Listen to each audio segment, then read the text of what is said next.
Welcome back, everyone. Ladies and gentlemen, Lynda Berry.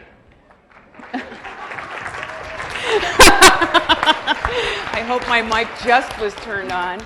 I'm blown away to be here today, not just with these incredible presenters, but to be here with you all, especially if you have an affiliation with the university.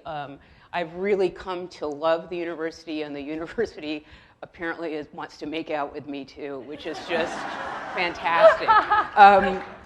And the way that I ended up here, actually ended up on this stage, has to do with the question. And that's one of the things that I think all of us have in common, everybody that's presenting, and I would argue all of you, that there's a question that we couldn't answer that we kept trying to answer. And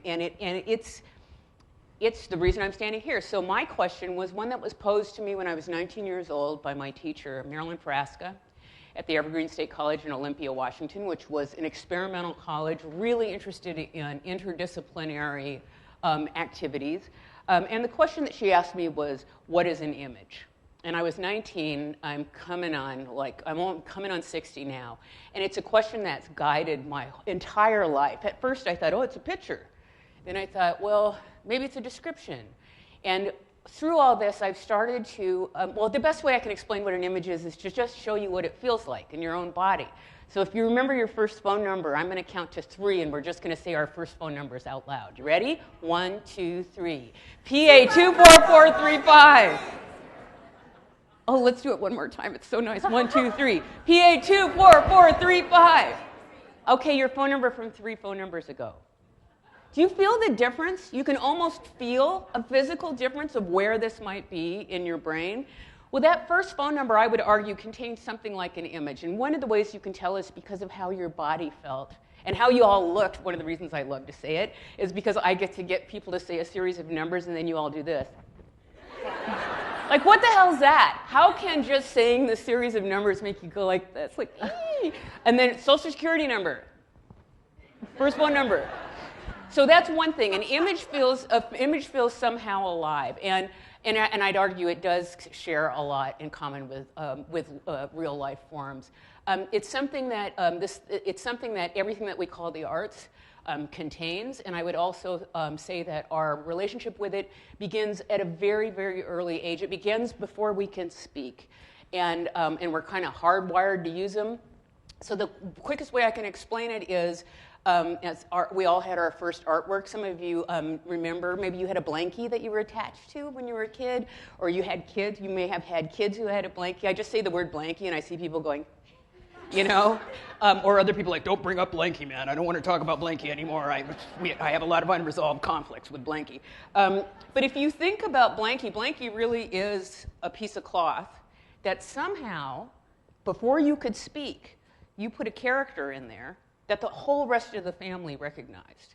They might not recognize it the way you recognize it, but somehow by the time that they noticed your attachment, that character was there. So that was a clue to me about what an image might be, is how early we start using them, in fact, why we might need them.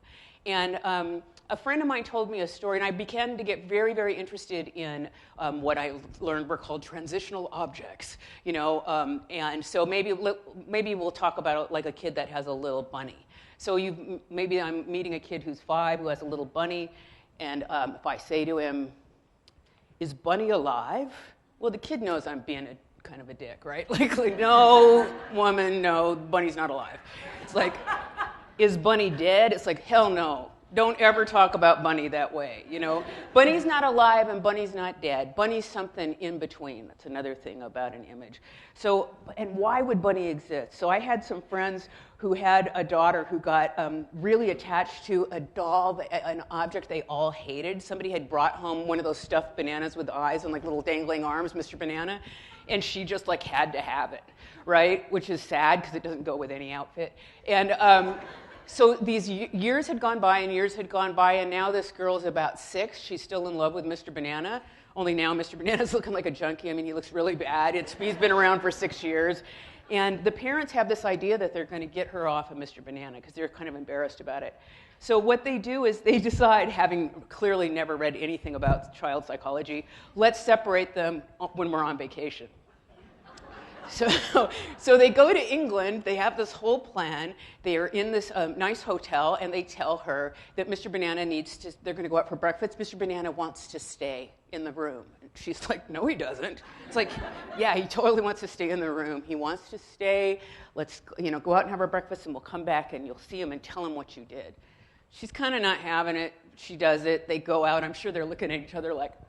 And they go out, and while they've been out, they come home, come into their room. The room's been clean, and Mr. Banana's gone. Do you hear that little bit of, like, not Mr. Banana? It's like y'all don't even know Mr. Banana, but you're like, no, it's because you do know Mr. Banana, right? You know what happened. What happened? She starts screaming, can't find Mr. Banana. And so my friend calls downstairs, suddenly realizing what a huge mistake they've made. He explains what's going on, and luckily the concierge also understands the concept of Mr. Banana. And a little while later, my friend said, "It's the happiest phone call I ever got was ring, ring, ring. Mr. Banana has been found." Right? And then a little while, open the door, here's Mr. Banana, and the parents are looking at it like it's gold, The little girl runs to it and takes Mr. Banana, and things are better. Now, the fact of the matter is that really is a piece of cloth that's stuffed with polyester. It's also the difference of whether this girl is going to be able to sleep or not that night. So that's one of the first clues of an image, that it might have something to do with our well-being, and it may be something that we spontaneously create on our own. The other thing is how, and about the arts.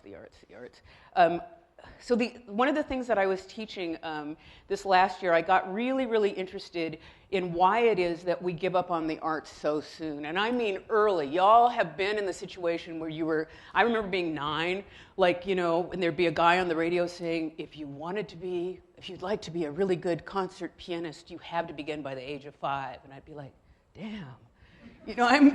Or if you want to be a ballerina, it must happen by the age of 3. And by the time you're 12, you're sort of washed up, right? And the only thing that's left to you are the saddest kinds of, for dance, all that's left is exercise, the saddest movement of all time. Singing, all that's left is happy birthday. We sing the Volga about happy birthday. For those of you who grew up Catholic, you know that moment in Mass when the priest would go, "Lift up your hearts." And we'd lifted them to the Lord, kind of. So it kind of has the semblance of the arts, but it's not the arts at all, and we give up so early on it. But there's some big physical things that can happen because of the arts, and I kind of want to show you what that's like. So I'd like you to just each grab some of those, a note card. Just grab a note card. I'd like everybody to have a note card. And just to feel a little bit about the kind of thrill that art can give you in horror, I'm going to give you 1 minute and 30 seconds, and I'd like you to do this without stopping for 1 minute and 30 seconds. I'd like you to draw Batman. Go.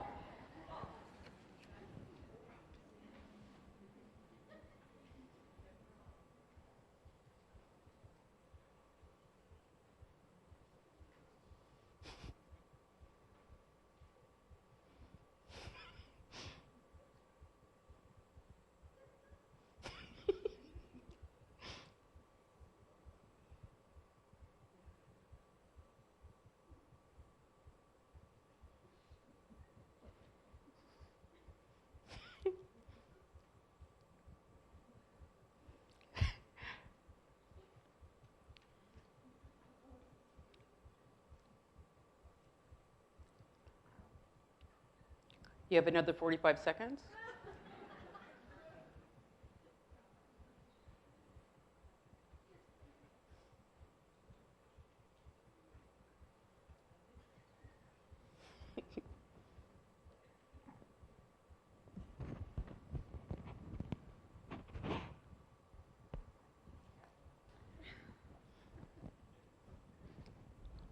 Fifteen more seconds.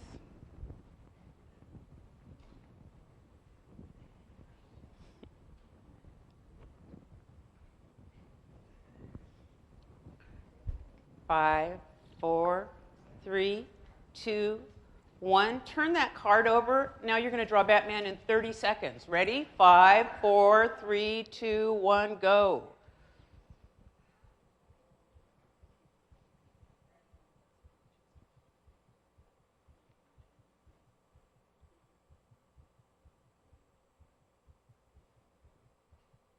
Fifteen seconds.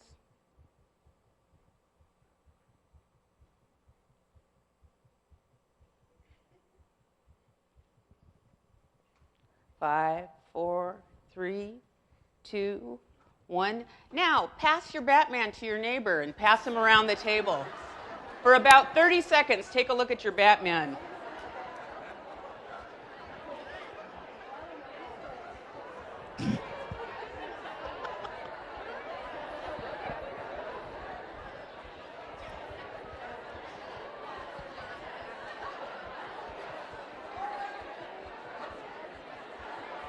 Ten more seconds.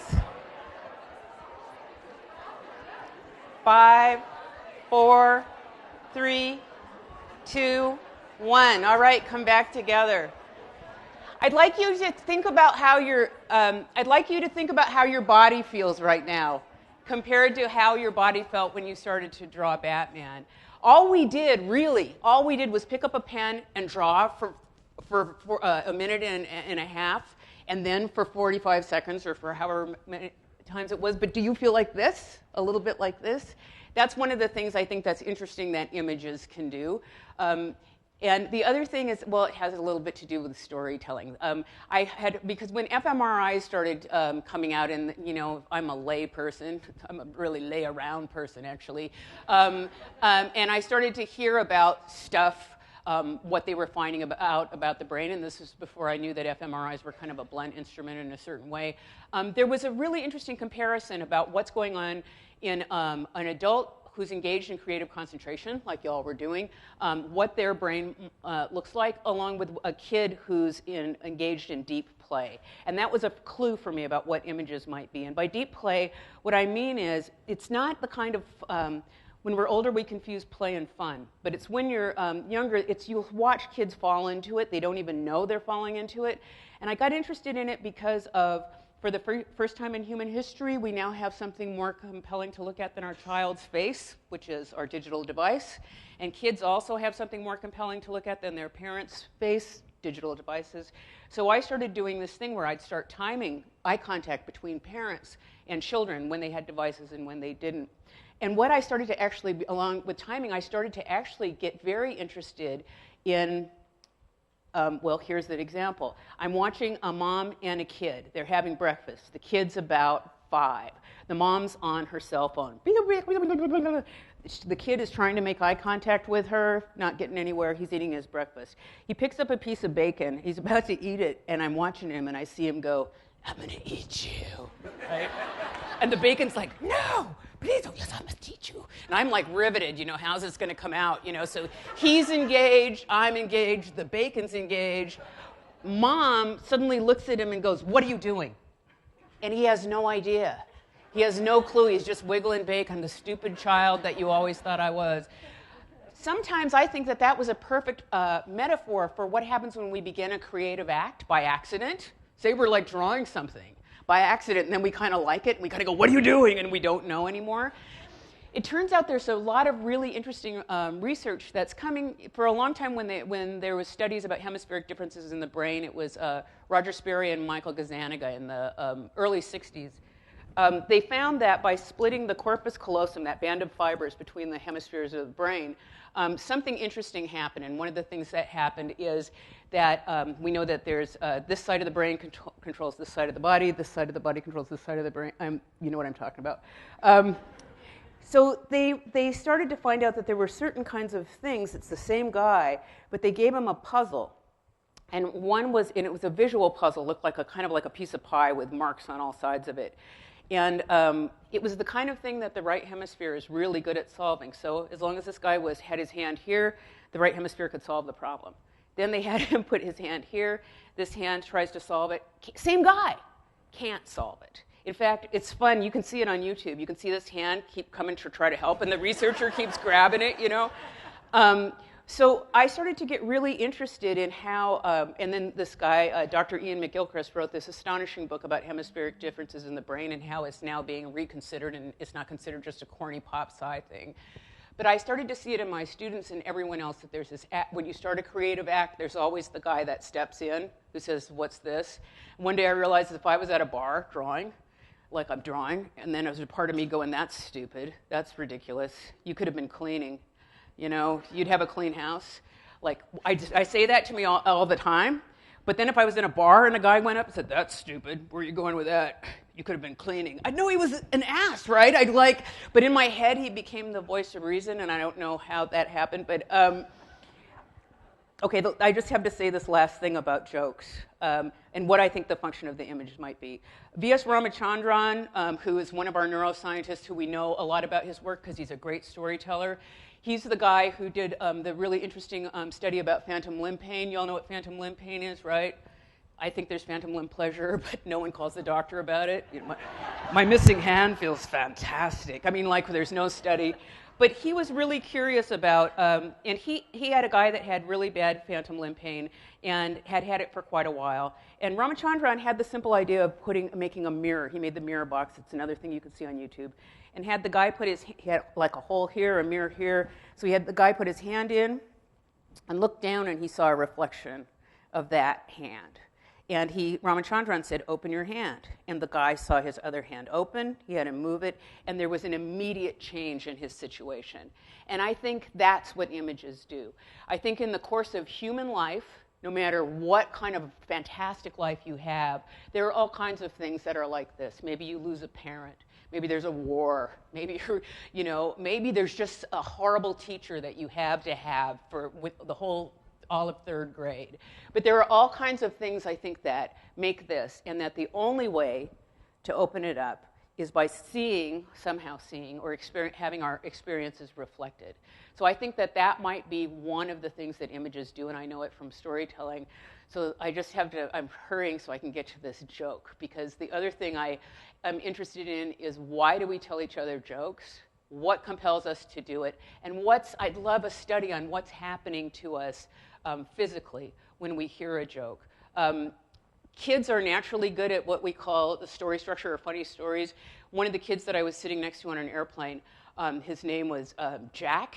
His mother had a digital device. She was gone. He was sitting next to me. I draw really, because I can't say, let's talk about transitional objects. I can't really say that, so I just draw really big. And he looks over and he goes, you can draw? I go, yeah, I'm a cartoonist. And he goes, draw something. So I draw a chicken. So I showed him the chicken. And he goes, you are? I go, I know. And so I asked him to play this game, scribble game, back and forth. And if you do this with a kid, you'll get a story. So I say, so you just draw a scribble, you turn it into something. You draw a scribble, you turn it into something. And sure enough, we're doing it, and he looks at me and he goes, ooh, I have a story, and you can make it into a comic strip, which I always thought what creative inspiration looked like. I have a novel. It's a trilogy. And he knew the title. His name was Jack. I did write it down. I did make it into a comic strip. This is the story verbatim. Jack, 8 years old. It's called Chicken Attack by Jack. One morning, a chicken was eaten by a man. The man went to work. His stomach started to feel funny. He went to the portalet, and then he went. The chicken came out. The man was surprised. The chicken was also surprised. The chicken ran from the portalet to the construction site. They put the chicken in charge, and from then on, the chicken was boss. Isn't that an oddly satisfying story? Is there any part that makes sense to the top of the mind? No. But if you think of your body, how it feels after you hear Chicken Attack by Jack, and then I'm just going to beg, I have one more joke, and it's Wisconsin, and I got to tell it. I know I'm going over, but it's Wisconsin. My neighbors, closest neighbors when we moved in, their names are Donovan and Joni Mitchell. I'm not kidding you. Those are their actual names. Retired couple. Joni's one of these rural Wisconsin ladies who loves a joke. A little naughty, not too naughty, but just a little. So she goes, come here, I got one for you. So I go over, and she says, you know, there was this lady, and she had the dog, and that dog snored so bad, and she couldn't get any sleep. So she goes to the vet, and the vet says, you know, I heard this thing, it sounds nuts, but if you maybe tie a ribbon around your dog's balls, he'll quit. She said, oh, I'm not going to do that. To hell with that, I'm not doing that. So she goes to bed that night. Dog goes to bed. He starts snoring, and she says, oh, what the hell? So she goes over to her cabinet, gets out her ribbon bag, pulls out a red ribbon. Dog's name's Chainsaw. She ties it around Chainsaw's balls. He quits snoring. She can't believe it. A little while later, in comes her husband. He's been out with the boys. He takes off all his clothes. He lays in the bed. He starts snoring. And she says, well, what the heck? So she goes over. She gets this blue ribbon. She ties it around his balls. He quits snoring. She can't believe it. It's the best sleep she's had in years. She gets up in the morning. Oh, she feels so good, goes to work. A little while later, he gets up. He's pretty hungover.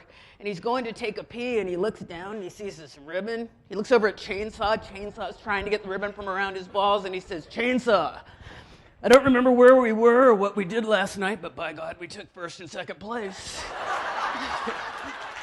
It is. It's a good joke.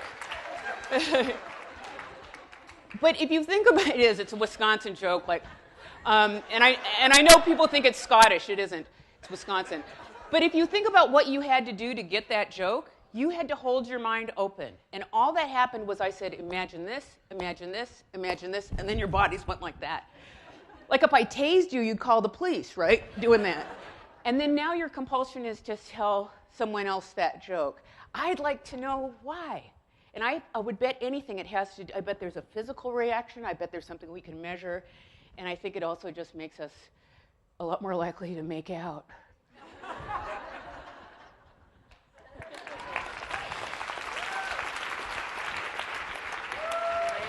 Thank you. So take 5 minutes to think, and then we're going to reconvene and have the three of these folks talk with each other and with you, and then we're going to have the full group of all five of our big thinkers come back on stage.